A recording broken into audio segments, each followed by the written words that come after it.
I rise to, on behalf of the opposition, to support the motion and would like to, of course, support and acknowledge the work of custom coaches and to congratulate them on 50 years and, of course, their commitment to the state of New South Wales. And if that was solely what this motion was based on, as moved by the Honourable Penny Sharp, then in reality that would be all I would need to say. And that is that, it is an effort well deserved and congratulations well deserved.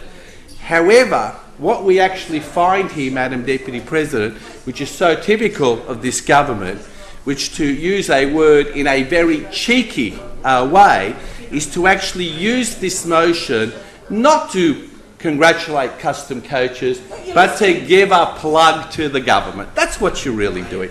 This is a plug to the government. This is the government trying to take credit for what custom coaches has done.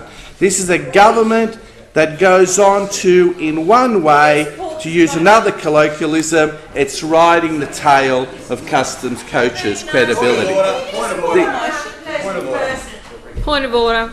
Madam Deputy President, the Honourable Penny Sharp's resolution, the notice before the House, is quite clear, and the Honourable John Ajaka, I would suggest, has strayed way from the debate in regard to that motion. And I would ask you to draw him back to the notice of motion before the House. Thank you. On the point of order, Madam Deputy President, with all due respect to the Parliamentary Secretary, he's wrong.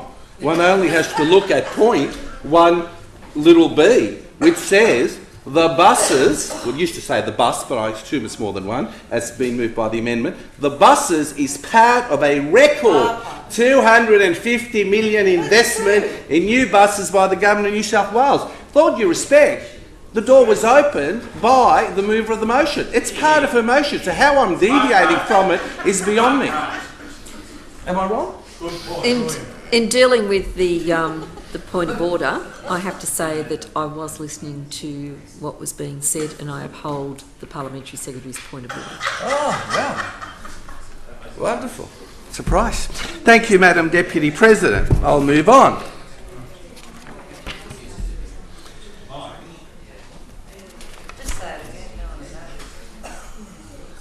Let's look at now aspects of, point 1b, where the Honourable Penny Sharp moves that it's a record $250 million investment of the buses in the Government of New South Wales, patting themselves on the back, as I said earlier, Madam Deputy President. But let's have a look at the history of bus numbers when one looks at the record investment of $250. The Auditor General's report released, now my words recently said recently, but of course, as the Honourable Penny Sharp says, we first start looking at this in June 2009, examine how well the performance of metropolitan bus services are being managed, focusing on the critical role of the lead government agency, New South Wales Transport and Infrastructure. In relation to incentives to improve the performance of metropolitan bus services, the Auditor General stated on page 14 of his report, and I quote, "We can find no strategy or document that looked at how these major incentives could improve the performance of bus services. We would have expected to find references in NSWTI's business plan for Sydney buses had we been able to find one." Close quotes. The Auditor General confirmed that the Keneally Labor government has no strategy to improve bus services for commuters. After 15 years, not only has the Labor government failed to provide a plan for how it will improve bus services, but there is no mention what roles buses should play in an overall transport strategy.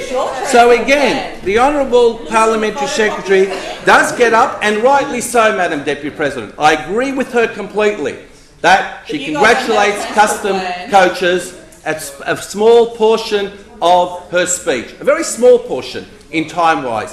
The vast majority of her speech is based on congratulating her government on delivering these buses. Well, the Auditor General had a very different view on how the government should be dealt with. The report highlighted wide variation in service levels, with privately operated services less frequent and less accessible than publicly run services. Again, to quote the Auditor General, these are not my words. These are the words of the Auditor General. To quote his words, a survey last year showed that 1 in 4 bus users said they were left stranded at the bus stop at least once a week, and 1 in 3 wanted to catch a bus at times when the services had stopped operating. This performance is not good enough, close quotes. Again, the Auditor General's words. Additionally, the report also noted that on-time running measures are under the state Labor government only measured from the time a bus leaves the depot.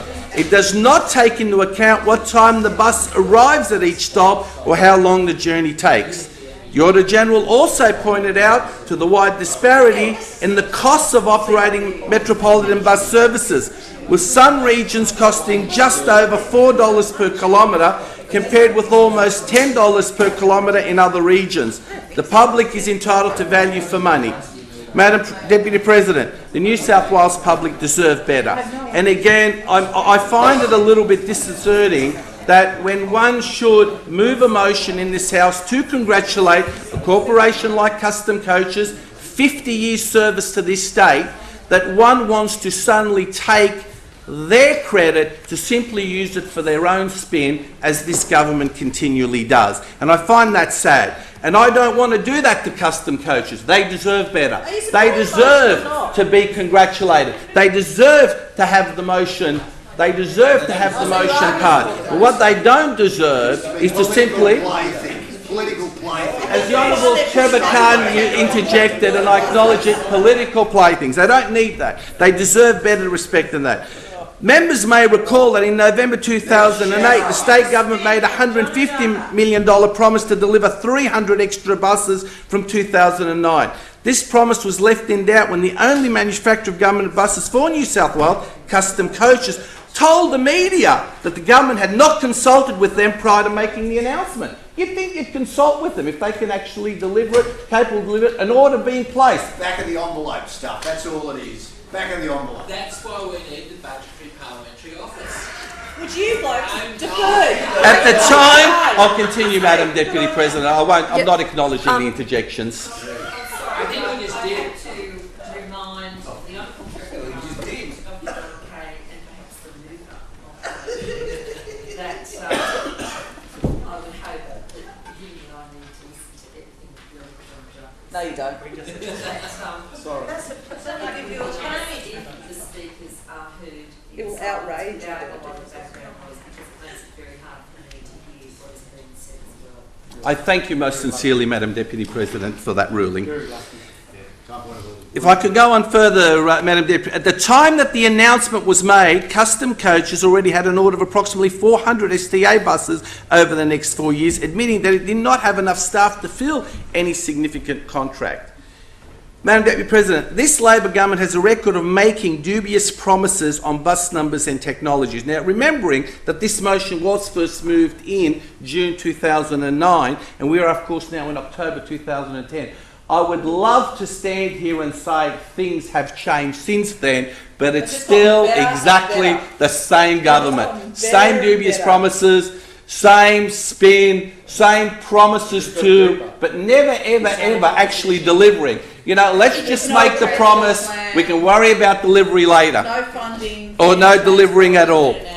Right? Earlier this year, after announcing and re-announcing the bus GPS systems, known as PTIPS, at least 6 times. 6 times it was announced. It's wonderful. 6 times.